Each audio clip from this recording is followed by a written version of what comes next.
ಲೋಗೇಸಿಡಿಗೂ ಸ್ವಾಗತ. Kaushik update YouTube ಚಾನಲ್ಗೆ. Second P C ವಿದ್ಯಾರ್ಥಿಗಳು ತುಂಬ ಜನ ಕಂಬೈನ್ ರಿಸಲ್ಟ್ ಯಾವಾಗ ಅಂತ ತುಂಬ ಜನ ಕೇಳ್ತಾ ಇರಲ್ವಾ. ಸೊ ಇವತ್ತು ಬಂದ್ಬಿಟ್ಟು ನಿಮಗೆ ಕಂಬೈನ್ ರಿಸಲ್ಟ್ ಅನ್ನೋದು ಅನೌನ್ಸ್ ಆಗಿದೆ. ಯಾರೆಲ್ಲ ಎಕ್ಸಾಮ್ ಒಂದರಲ್ಲಿ ಪಾಸ್ ಆಗಿ ಎಕ್ಸಾಮ್ 2 ಕಟ್ಟಿ ನೀವು ಅಟೆಂಡ್ ಮಾಡಿಲ್ಲ, ನೀವು ಎಕ್ಸಾಮ್ 1 ಫೈನಲ್ ಆಗಿರುತ್ತೆ. ಸೊ ನೀವು ಪಾಸ್ ಅಂತ ಕನ್ಸಿಡರ್ ಆಗ್ತೀರಾ. ಕಂಬೈನ್ ರಿಸಲ್ಟ್ ಅನೌನ್ಸ್ ಆಗಿದೆ. ಸೊ ಡಿಸ್ಕ್ರಿಪ್ಷನಲ್ಲಿ ಲಿಂಕ್ನ ಕೊಟ್ಟಿರ್ತೀನಿ. ಸೊ ಲಿಂಕ್ನ ಕ್ಲಿಕ್ ಮಾಡಿದ್ರೆ ನಿಮಗೆ ಈ ರೀತಿ ಒಂದು ಇಂಟರ್ಫೇಸ್ ಅನ್ನೋದು ಓಪನ್ ಆಗುತ್ತೆ.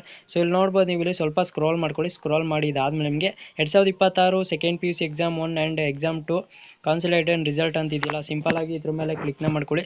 ಸೊ ಕ್ಲಿಕ್ ಮಾಡಿದಾದ್ಮೇಲೆ ನಿಮ್ಗೆ ಈ ರೀತಿ ಒಂದು ಇಂಟರ್ಫೇಸ್ ಅನ್ನೋದು ಓಪನ್ ಆಗುತ್ತೆ. ಫಸ್ಟ್ ಬಂದ್ಬಿಟ್ಟು ನಿಮ್ಮ ಒಂದು ಹಾಲ್ ಟಿಕೆಟ್ ರಿಜಿಸ್ಟರ್ ನಂಬರ್ ಏನಿದೆ ಅದನ್ನ ಇಲ್ಲಿ ಹಾಕೊಳ್ಳಿ. ಸೊ ಸೆಲೆಕ್ಟ್ ಸ್ಟ್ರೀಮ್ ಅಂತ ಇದೆಯಲ್ಲ, ಸಿಂಪಲ್ ಆಗಿ ಇದ್ರ ಮೇಲೆ ಕ್ಲಿಕ್ನ ಮಾಡ್ಕೊಂಡು ಆರ್ಟ್ಸ್ ಆಗಿರೋ ಆರ್ಟ್ಸು, ಕಾಮರ್ಸ್ ಆಗಿರೋ ಕಾಮರ್ಸು, ಸೈನ್ಸ್ ಆಗಿರೋ ಸೈನ್ಸ್ನ ಸೆಲೆಕ್ಟ್ ಮಾಡ್ಕೊಂಡು ನೀವು ವೀವ್ ಅಂತ ಕ್ಲಿಕ್ ಮಾಡಿದ್ರೆ ನೀವು ಪಾಸ್ ಆಗಿದ್ದೀರಾ ಇಲ್ವಾ ಅಂತ ಅಲ್ಲಿ ಶೋ ಆಗುತ್ತೆ. ಸೊ ನಿಮಗೆ ಬೆಸ್ಟ್ ಮಾರ್ಕ್ಸ್ ಯಾವ್ದು ಬಂದಿರುತ್ತೆ ಎಕ್ಸಾಮ್ 1 ಎಕ್ಸಾಮ್ 2 ಬೆಸ್ಟ್ ಮಾರ್ಕ್ಸ್ ಯಾವ್ದು ಬಂದಿರುತ್ತೆ ಅದನ್ನು ಇಲ್ಲಿ ಶೋ ಆಗುತ್ತೆ. ಓಕೆ, ತುಂಬ ಜನ ಕಮೆಂಟ್ ಸೆಕ್ಷನ್ ಕೇಳ್ತಾ ಇರೋ ಒಬ್ಬರು ಕಂಬೈನ್ ರಿಸಲ್ಟ್ ಯಾವಾಗ ಅಂತ. ಸೊ ರಿಸಲ್ಟ್ ಅನ್ನೋದು ಅನೌನ್ಸ್ ಆಗಿದೆ. ನೀವು ಎಕ್ಸಾಮ್ 1ರಲ್ಲಿ ಪಾಸಾಗಿ ಎಕ್ಸಾಮ್ 2 ನಾನು ಅಟೆಂಡ್ ಮಾಡಿಲ್ಲ ಬ್ರೋ, ಆಬ್ಸೆಂಟು ಮತ್ತು NC ಅಂತ ತೋರಿಸ್ತಾ ಇಲ್ಲ ಅಂತ ಕಮೆಂಟ್ ಸೆಕ್ಷನ್ ಕೇಳ್ತಾರೆ. ಕಂಬೈನ್ ರಿಸಲ್ಟ್ ಅನ್ನೋದು ಅನೌನ್ಸ್ ಆಗಿದೆ. ಸೊ ಡಿಸ್ಕ್ರಿಪ್ಷನಲ್ಲಿ ಲಿಂಕ್ ಇರುತ್ತೆ. ಸೊ ಹೋಗಿ ವಿಸಿಟ್ನ ಮಾಡಿ. ಸೊ ಚೆಕ್ ಮಾಡ್ಕೊಳ್ಳಿ ನಿಮ್ಮ ಒಂದು ರಿಸಲ್ಟ್ನ ಏನಾಗಿದೆ ಅಂತ ಕಮೆಂಟ್ ಸೆಕ್ಷನಲ್ಲಿ ತಿಳಿಸಿ.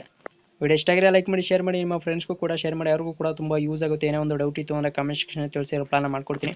ಸಿಗೋಣ ಮತ್ತೊಂದು ವಿಡಿಯೋದಲ್ಲಿ. ಎಲ್ಲರಿಗೂ ನೋಡ್ತಾರೆ Kaushik update YouTube channel. So thank you for watching.